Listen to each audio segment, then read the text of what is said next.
Welcome to the 5-Minute English Vocabulary Podcast. My name is Herbert Lee, and I'll be your host.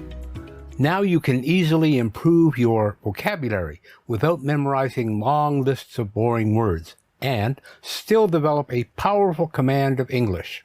You'll learn the origin of words, or etymology, told as easy-to-remember stories. You'll also hear some jokes, and learn some idioms as well. Episode 2 of Season 2, Words of the Year 2022, Part 3. Colin's Word of the Year 2022 is permacrisis.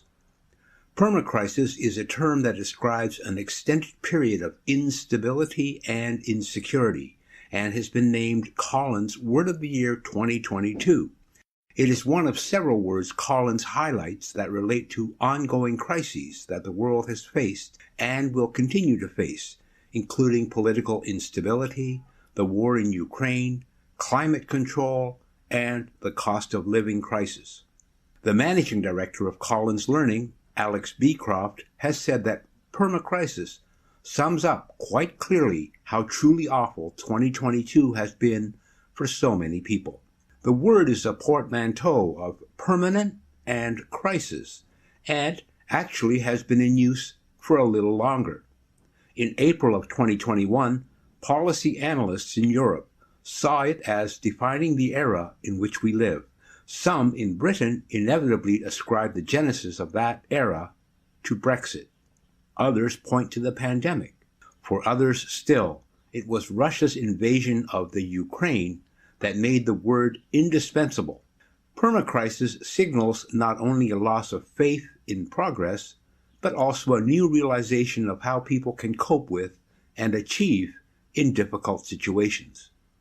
Our crises have become so complex and deep-seated that they can go beyond our capacity to understand them.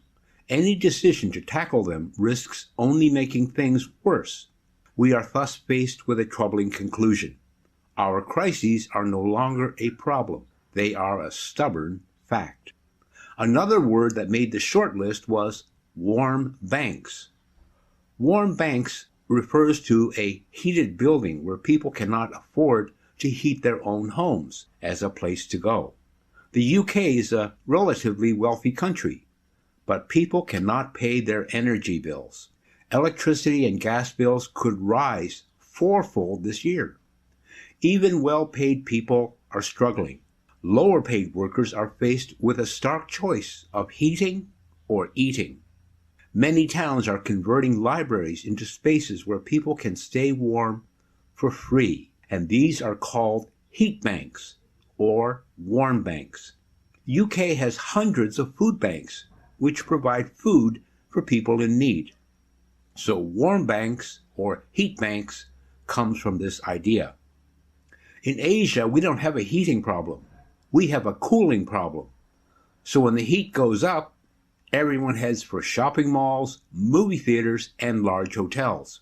All of them have great air conditioning. Maybe we should call them cool banks. Britons are taking drastic measures to save on heating costs.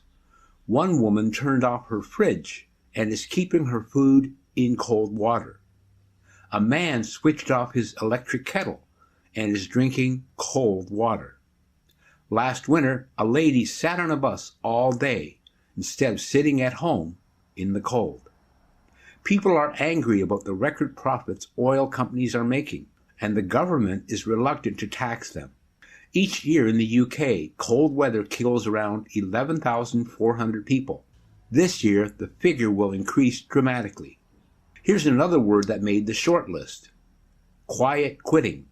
Quiet quitting refers to doing the minimum requirements of one's job and putting in no more time, effort, or enthusiasm than absolutely necessary. As such, it is something of a misnomer, since the worker doesn't actually leave their position and continues to collect a salary. A 2022 Gallup survey suggested that at least half of the U.S. workforce consists of quiet quitters. The reaction of managers has been mixed. Some have been tolerant because of the tight labor market of recent years, which makes replacing quiet quitters difficult. at least for the time being. Others have responded to quiet quitting by quietly or loudly firing employees whom they see as slacking off. Quiet firing has become a buzz phrase in its own right, generally defined as making a job so unrewarding that the employee will feel compelled to resign.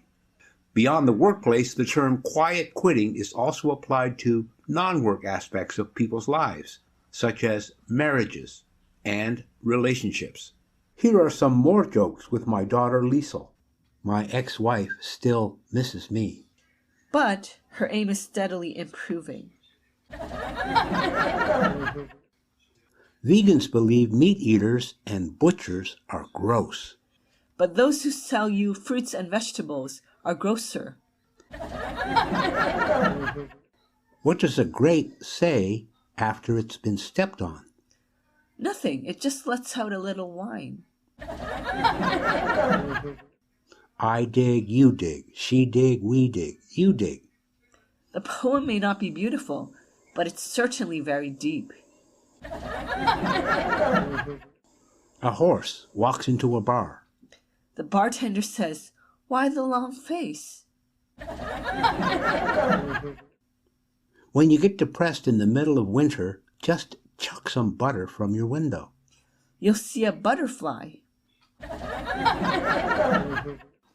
What do computers snack on? Microchips. Somebody stole all my lamps. I couldn't be more delighted. I was recently diagnosed with color blindness. It came out of the blue. Why did the pig leave the party early? Because everyone thought he was a bore. So this is the end of the Words of the Year 2022. The next episode will feature previous winners of Word of the Year, with more words and less explanation. So until then, it's Herbert Lee wishing you a wonderful journey in your vocabulary studies.